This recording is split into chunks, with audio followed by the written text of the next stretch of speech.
গল্পের শুরুতেই আমাদের নিয়ে যাওয়া হয় প্রশান্ত মহাসাগরের একদম গভীরে। সমুদ্রের নিচে মাটির ভেতরে একটা ফাটল দেখা দেয়, যেটাকে বলা হয় ব্রিজ বা অন্য জগতে যাওয়ার দরজা। এই দরজা দিয়ে আমাদের পৃথিবীতে চলে আসে কাইজু নামের সব অদ্ভুত আর ভয়ঙ্কর দানব।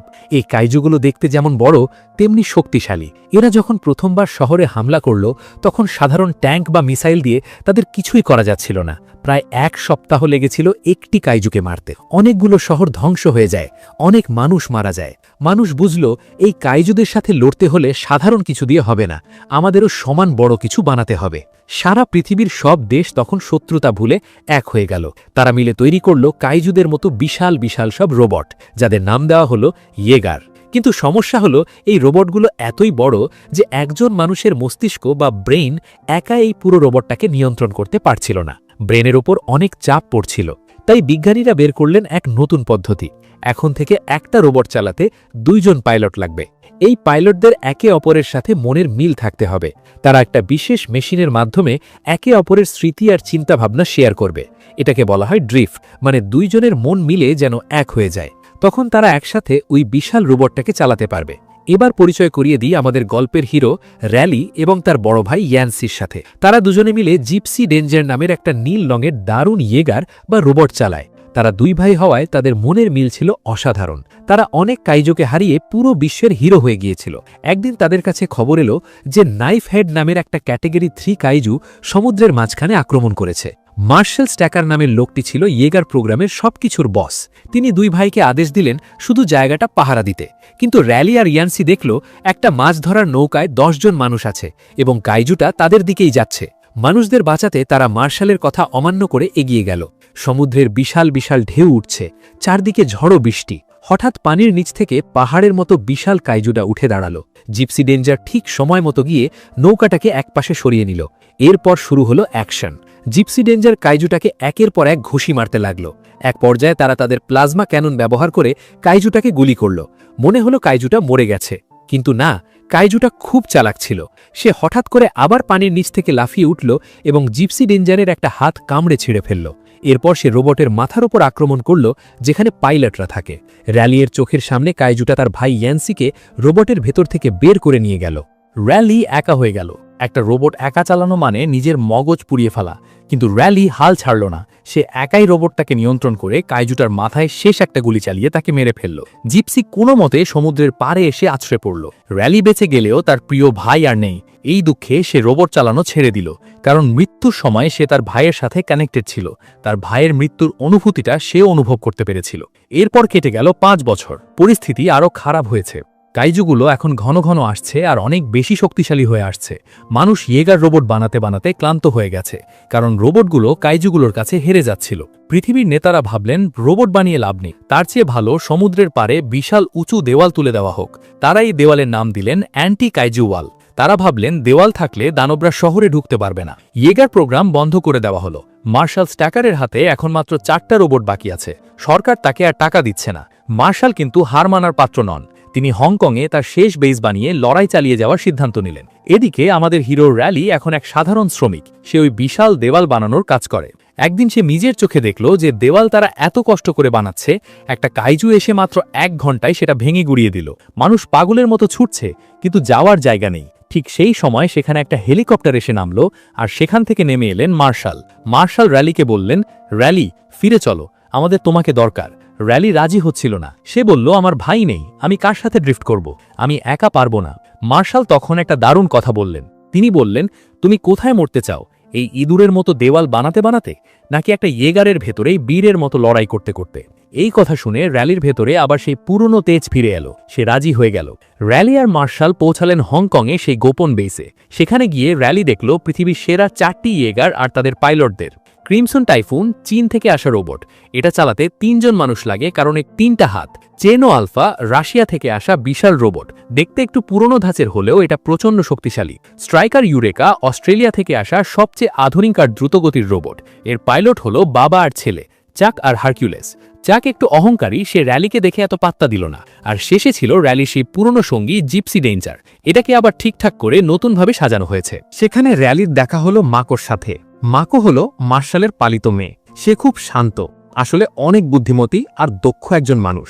মার্শাল তাকে নিজের মেয়ের মতো ভালোবাসেন, তাই তিনি চান না মাকো যুদ্ধে যাক। কিন্তু মাকো মনে মনে একজন দারুণ পাইলট।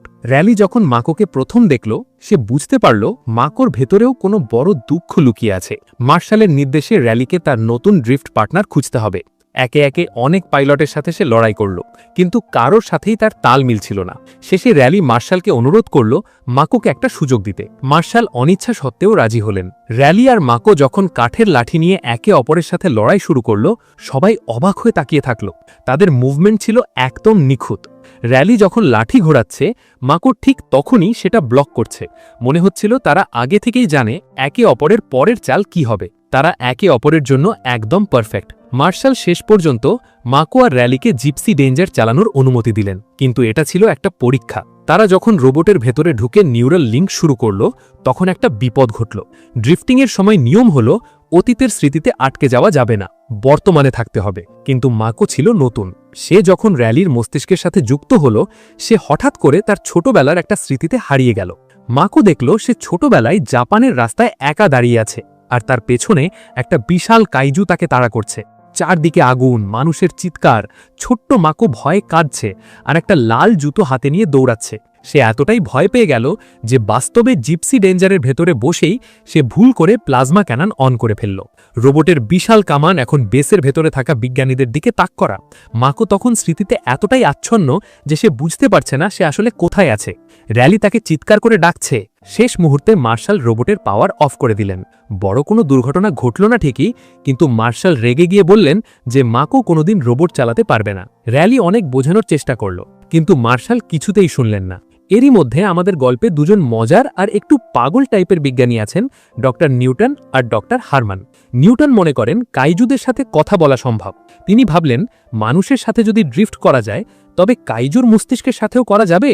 সবাই বারণ করা সত্ত্বেও নিউটন একটা কাইজুর মস্তিষ্কের টুকরোর সাথে নিজের ব্রেইন কানেক্ট করে দিলেন। এটা ছিল প্রচণ্ড বিপজ্জনক। ড্রিফট করার পর নিউটন দেখলেন এই কাইজুগুলো আসলে কোনো পশু নয়, এরা হলো বায়োলজিক্যাল ওয়েপন্স। এদেরকে ক্লোন করে তৈরি করা হচ্ছে। অন্য একটা গ্রহের উন্নত এলিয়েনরা এদের পাঠাচ্ছে পৃথিবী দখল করার জন্য। নিউটন আরও জানতে পারলেন যে এলিয়েনরা এখন বুঝতে পেরেছে মানুষ তাদের প্রতিরোধ করার চেষ্টা করছে, তাই তারা এখন আরও বড় আর ভয়ঙ্কর কাইজু পাঠাবে। বেসের ভেতরে যখন মাকো আর র্যালি মন খারাপ করে বসে আছে, ঠিক তখনই সাইরেন বেজে উঠল। ডক্টর হারম্যান আর নিউটন তাদের ম্যাথ দিয়ে বের করলেন যে এবার একটা নয়, একসাথে দুটো বিশাল কাইজু আসছে। এটাকে তারা নাম দিলেন ডাবল ইভেন্ট। এই দানব দুটোর নাম হলো ওটাচি আর লেদারব্যাক। দুজনেই ক্যাটাগরি 4 এর দানব, অর্থাৎ আগের চেয়ে অনেক বেশি শক্তিশালী। মার্শাল স্ট্যাকার অর্ডার দিলেন ক্রিমসন টাইফুন আর চেরনো আলফা হংকংয়ের সমুদ্রের পাড়ে গিয়ে পাহারা দেবে, আর সবচেয়ে আধুনিক রোবট স্ট্রাইকার ইউরেকা থাকবে একদম শেষে, ব্যাকআপ হিসেবে। মাকো আর র্যালিকে মার্শাল এবারও নামতে দিলেন না। র্যালি তার রুমের জানলা দিয়ে দেখল বিশাল বিশাল হেলিকপ্টার করে রোবটগুলোকে সমুদ্রের মাঝখানে নিয়ে যাওয়া হচ্ছে। তার খুব খারাপ লাগছিল, কারণ সে জানত সামনে কি বিপদ অপেক্ষা করছে। সমুদ্রের মাঝখানে তখন তুমুল লড়াই শুরু হলো। চীনের সেই 3 হাতওয়ালা রোবট ক্রিমসন টাইফুন তার ব্লেড দিয়ে ওটাচিকে আঘাত করার চেষ্টা করছিল। ওটাচি দেখতে অনেকটা উড়ন্ত ডাইনোসরের মতো, কিন্তু অনেক বেশি চালাক। সে তার লেজ দিয়ে হঠাৎ করে টাইফুনের মাথার অংশটা একদম পিষে দিল। চোখের পলকে চীনের সেই 3 ভাই মারা গেল, আর বিশাল রোবটটা সাগরে ডুবে গেল। রাশিয়ার রোবট চেরনো আলফা তখন ওটাচিকে জাপতে ধরল, কিন্তু ওটাচি এক অদ্ভুত কাজ করল। সে তার মুখ থেকে নীল রঙের অ্যাসিড ছুড়ে মারল। সেই অ্যাসিডে চেরনোর বর্ম গলতে শুরু করল। ঠিক তখনই সমুদ্রের নিচ থেকে উঠে এলো দ্বিতীয় দানব, লেদারব্যাক। লেদারব্যাক দেখতে অনেকটা গরিলার মতো। সে এসেই চেরনোর উপর ঝাঁপিয়ে পড়ল। রাশিয়ার সেই সাহসী পাইলটরা অনেক চেষ্টা করেও বাঁচতে পারল না। বিশাল এক বিস্ফোরণে চেরনো আলফা ধ্বংস হয়ে গেল। মাত্র কয়েক মিনিটে পৃথিবীর শ্রেষ্ঠ দুটো রোবট শেষ। এবার এলো অস্ট্রেলীয় রোবট স্ট্রাইকার ইউরেকা। চাক আর তার বাবা হারকিউলিস লেদারব্যাককে মারতে শুরু করল। তারা যখন তাদের মিসাইল বের করে লেদারব্যাককে শেষ করতে যাবে, ঠিক তখনই লেদারব্যাক তার পিঠের একটা অঙ্গ থেকে বিশাল এক নীল রঙের তরঙ্গ ছেড়ে দিল। এটাকে বিজ্ঞানের ভাষায় বলে ইএমপি, ইলেকট্রোম্যাগনেটিক পালস। এই তরঙ্গের ফলে আশেপাশের সব ইলেকট্রনিক যন্ত্র বন্ধ হয়ে যায়। যেহেতু স্ট্রাইকার ইউরেকা খুব আধুনিক আর ডিজিটাল রোবট ছিল, তাই তার সব সিস্টেম সাথে সাথে হ্যাং হয়ে গেল। পুরো হংকং শহর অন্ধকার হয়ে গেল। একটা বাল্বও জ্বলছিল না। পাইলটরা রোবটের ভেতরে আটকা পড়ে গেল, আর বাইরে লেদারব্যাক তাদের দিকে এগিয়ে আসছে। মার্শাল বুঝলেন এখন আর বসে থাকার সময় নেই। তিনি র্যালি আর মাকোর দিকে তাকালেন। র্যালি বলল, মার্শাল, আমাদের জিপসি কিন্তু ডিজিটাল নয়, এটা একটা নিউক্লিয়ার রোবট। জিপসি ডেঞ্জার ছিল পুরনো দিনের অ্যানালগ রোবট। মার্শাল তাদেরকে অনুমতি দিলেন। র্যালি আর মাকো জিপসির ভেতরে ঢুকল। এবার আর কোনো ভুল নয়। তারা নিখুঁতভাবে ড্রিফট করল। সমুদ্রের মাঝে জিপসিকে নামিয়ে দেওয়া হলো। লেদারব্যাগ ভাবল এটাকেও আগেরগুলোর মতো সহজেই হারিয়ে দেবে, কিন্তু জিপসি ছিল আলাদা। র্যালি আর মাকো মিলে লেদারব্যাগকে একের পর এক ঘুষি মারতে শুরু করল। জিপসির হাতে থাকা এলবো রকেট দিয়ে তারা লেদারব্যাগের চোয়াল ঘুরিয়ে দিল। শেষমেশ তাদের প্লাজমা কামান দিয়ে লেদারব্যাগকে চিরতরে ঘুম পাড়িয়ে দিল।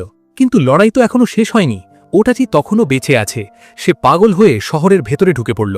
জিপসি ডেঞ্জার তাকে ধরার জন্য হংকংয়ের বড় বড় বিল্ডিংয়ের মাঝ দিয়ে এগোতে লাগল। ওটাচি যখন জিপসিকে মারতে আসছিল তখন জিপসি একটা বিশাল মালবাহী জাহাজ হাতে নিয়ে নিল। লোহার জাহাজকে লাঠির মতো ধরে তারা ওটাচির মাথায় মারতে লাগল। ওটাচি বুঝল এভাবে জেতা সম্ভব নয়। সে হঠাৎ করে তার বিশাল ডানা মেলল। সে জিপসি ডেঞ্জারকে জাপটে ধরে আকাশের অনেক উঁচুতে নিয়ে যেতে লাগল। মাকো আর র্যালি দেখল তারা পৃথিবীর বায়ুমণ্ডল ছাড়িয়ে মহাকাশের কাছাকাছি চলে যাচ্ছে। অক্সিজেনের অভাবে তাদের দম বন্ধ হয়ে আসছে। ওটাচি চাইছে তাদের ওখান থেকে ফেলে দিতে, যাতে জিপসি মাটিতে পড়ে ভেঙে টুকরো টুকরো হয়ে যায়। ঠিক সেই মুহূর্তে মাকো চেইন সোর্ড অ্যাক্টিভেট করল। সেই তলোয়ার দিয়ে তারা মাঝ আকাশেই ওটাচিকে 2 টুকরো করে দিল। তারপর সোজা ওপর থেকে জিপসি একটা স্টেডিয়ামের ওপর ল্যান্ড করল। হংকং শহর সেই রাতের মতো বেঁচে গেল। এদিকে ডক্টর নিউটন কাইজুর সাথে ড্রিফট করে একটা অদ্ভুত তথ্য জানতে পেরেছেন। তিনি হংকংয়ের ব্ল্যাক মার্কেটের ডন হানিবালের কাছে গেলেন। হানিবাল কাইজুর শরীরের অঙ্গ প্রত্যঙ্গ বিক্রি করে কোটিপতি হয়েছেন। নিউটন তাকে বললেন যে তার একটা তাজা কাইজুর মস্তিষ্ক লাগবে। ঠিক সেই সময় তারা খবর পেল যে মরে যাওয়া ওটাচি আসলে গর্ভবতী ছিল। তার পেট থেকে একটা ছোট কাইজু বেরিয়ে এলো। সেই ছোট কাইজুটা নিউটনকে প্রায় গিলে ফেলেছিল, কিন্তু তার গলার নাড়ি ছিঁড়ে সে নিজেই মারা গেল।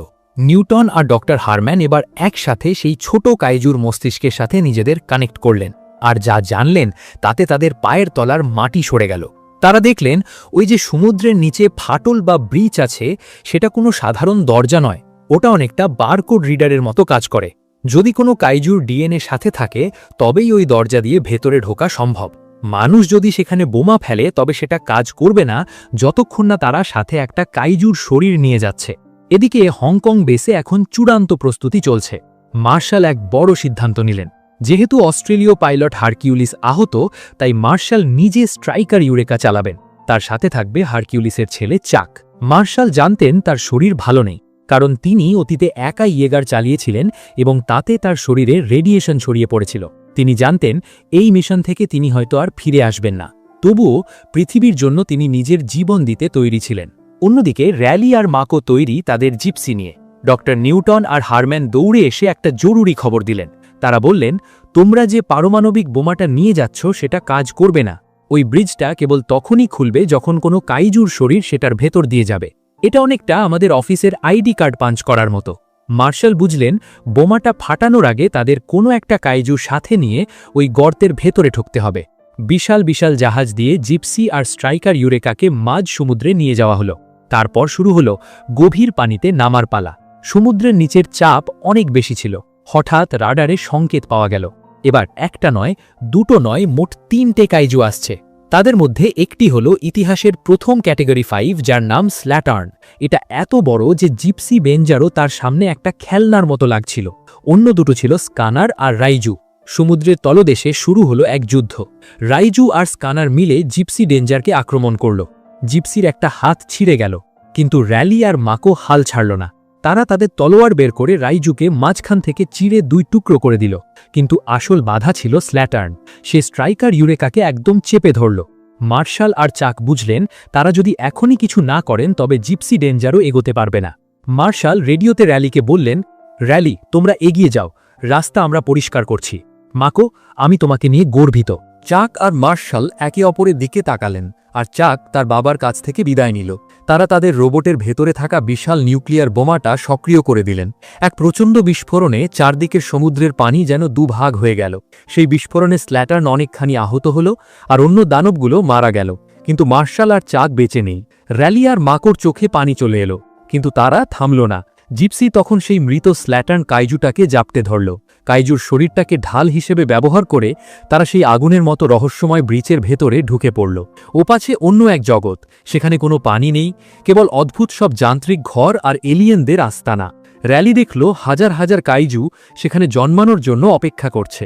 তারা যদি আজ এই দরজা বন্ধ না করে তবে কোটি কোটি কাইজু পৃথিবীতে ঢুকে পড়বে। জিপসির ভেতরে অক্সিজেন শেষ হয়ে আসছিল। মাকো জ্ঞান হারিয়ে ফেলল। র্যালি জানত তাকে এখন একা সবটা সামলাতে হবে। সে মাকোকে একটা এসকেপ পডের ছোট ক্যাপসুলে ভরে ওপরে পাঠিয়ে দিল। র্যালি তার রোবটের রিয়্যাক্টর বা ইঞ্জিনটাকে বিস্ফোরণ করার জন্য সেট করল। মাত্র 60 সেকেন্ড সময়। তার নিজের বাঁচার কোনো গ্যারান্টি ছিল না। শেষ মুহূর্তে র্যালি নিজেও একটা ক্যাপসুলে পড়ে বেরিয়ে এলো। পেছনে জিপসি এক বিশাল বিস্ফোরণে ফেটে পড়ল। সেই আগুনের গোলায় এলিয়েনদের পুরো আস্তানা আর ওই ভয়ঙ্কর দরজাটা চিরতরে বন্ধ হয়ে গেল। সমুদ্রের শান্ত নীল জলে একটা ক্যাপসুল ভেসে উঠল। ভেতরে মাকো চোখ খুলে দেখল সে বেঁচে আছে। সে পাগলের মতো চারদিকে খুঁজতে লাগল র্যালিকে। ঠিক তখনই একটু দূরে আর একটা ক্যাপসুল ভেসে উঠল। র্যালি ভেতর থেকে বেরিয়ে বড় করে নিঃশ্বাস নিল। সেও বেঁচে আছে। মাকো আর র্যালি একে অপরকে জড়িয়ে ধরল। তারা আজ শুধু একে অপরকে নয়, পুরো পৃথিবীকে বাঁচিয়েছে। আকাশ থেকে হেলিকপ্টার আসছে তাদের উদ্ধার করতে। তো এই ছিল প্যাসিফিক রিম মুভিটির গল্প। আপনাদের কাছে কোন ইয়েগার রোবটটি ভালো লেগেছে? আপনি পাইলট হলে কোনটাকে বেছে নিতেন, জিপসি ডেঞ্জার নাকি স্ট্রাইকার ইউরেকা? আপনার উত্তরটি অবশ্যই কমেন্ট করে জানাতে ভুলবেন না। ভিডিওটি ভালো লাগলে একটা লাইক অ্যান্ড কমেন্ট করুন আর চ্যানেলটি সাবস্ক্রাইব করে পাশেই থাকুন, কারণ এমন আরও মুভি এক্সপ্লেনিং আসতে চলেছে। দেখা হবে পরের ভিডিওতে।